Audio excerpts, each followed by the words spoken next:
Hey folks, David here. Uh, there's the next story in Aliens, Hippies, and Other Weirdness. It's about the Tooth Fairy. Now, have you ever wondered why we put a tooth under a pillow and why a fairy would bring us a quarter for it? Well, I found out the truth, or at least my version of it. I'm joking, it's fiction. And if this is really the truth, then I called it. And you owe me money. You know you are. Anyway, guys, here we go. Story number 3 in Aliens, Hippies, and Other Weirdness, now available on Amazon. The truth behind the Tooth Fairy. Place it under your pillow and the Tooth Fairy will leave you a quarter. Her tiny face paled. Is something wrong? Harold asked his daughter.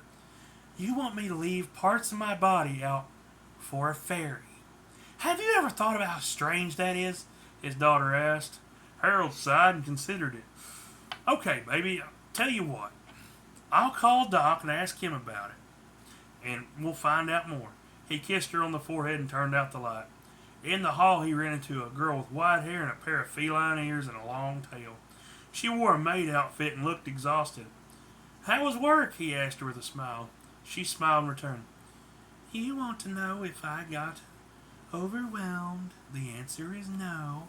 I'm only late because I went out to Molly's with Lori and Daisy. He smiled and nodded approvingly.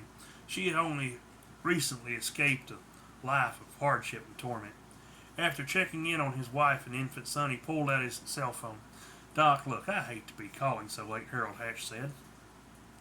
But Carly raised a good point, and I need answers. He quickly explained the problem. Harold, I think I'll have to side with the child on this one. The practice does strike me as odd. I think I may have some old literature here that'll help. Excuse me.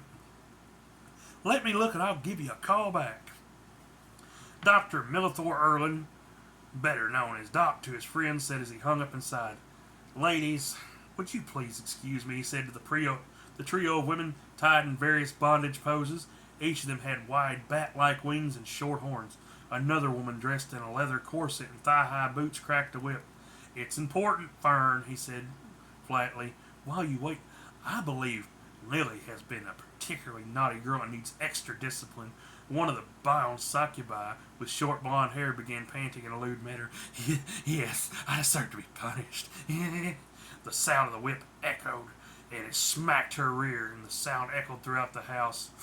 The succubus bit her lip and howled in pleasure. As the beating intensified, the house echoed with the sounds of the succubus screaming in pleasure. Yes, beat me more! Beat me, mistress! Doc groaned inwardly. He had been looking forward to this night for weeks, but a night of unbridled passion and debauchery would have to wait. He stepped into his study and closed his eyes. Steadying his breathing, he recited a spell. O lights of Para, flames of Elisrio, across the bands I call upon thee. Come to me now. Zykor Ortavo. There was a ripple in the air and a wizened old man appeared. Zykor Ortavo, or Vato, was a strange being that hoarded knowledge like a dragon hoards gold. What do you want? Shouldn't you be playing with thine unholy concubines? Doc sighed and folded his arms.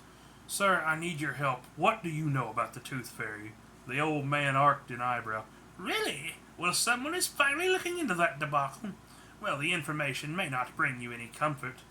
That worried Doc.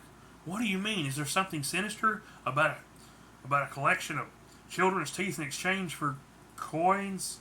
Realizing how ridiculous it sounded when he said it, the old man smiled and conjured a chair. There once was a mortal king who was an incorrigible gambler. He would wager on anything. Once he wagered that 100 small dogs harnessed to a chariot could outpace a cart with a pair of horses. Doc looked at him confused. Zykor nodded. I agree, it was insane. But anyway, once he chanced upon a wild fay while upon a hunt. But she was betrothed to the prince of the Pinewood Forest. His family were a strange breed of fay. They delighted in the bloodshed and spreading of misery. But the young fay girl was of a kind heart and fascinated by mortals. It's thought that she showed herself on purpose to the king. The two of them fell madly in love and were happy for a time. Her betrothed found out about them and spirited the girl away. This, of course, led to a war, but before the hostilities could begin, the woman fled and prayed to any god who would listen. Her pleas were heard by the god of bone and sinew, Harkarux. He would offer help to whichever side would appease him. The Pinewood Prince offered the body of his fallen soldiers. He thought this would please the god. Instead, he remained ambivalent. The king, however, was clever and a gambler, and had another idea. He and the prince stood in the hall of bone in solid splendor, for among the bones lay heaps of gold, but the gold was covered in dust and forgotten. But on pedestals gleamed hundreds of teeth, each one displayed as a precious jewel. O great master of bone and sinew, I would offer a pact with you. If you accept, then we will have an accord. If not, I will give you the bones of my body and those of my entire kingdom. I will personally slay the people and clean their bones for you, the king said without a trace of fear. Harkarux leaned forward intrigued. What are you offering, O king of man? When one of my people loses a tooth, they will place it on the underside of their pillow.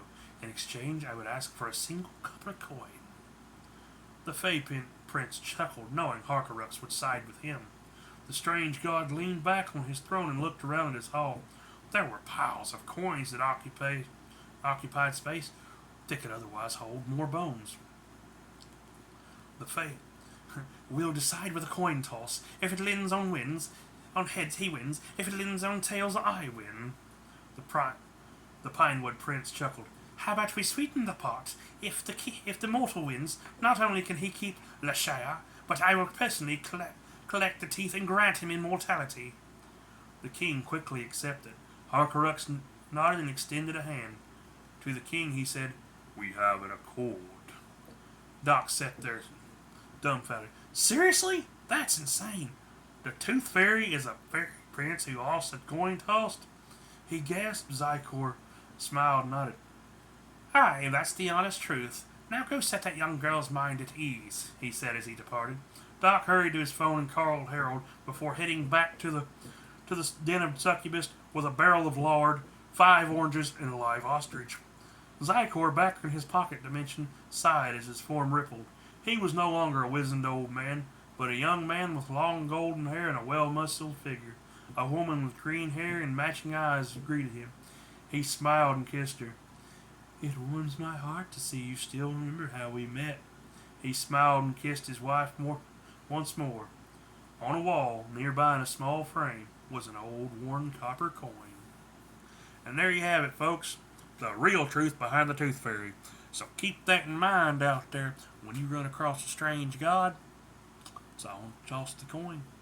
Heads or tails. Y'all have a good one.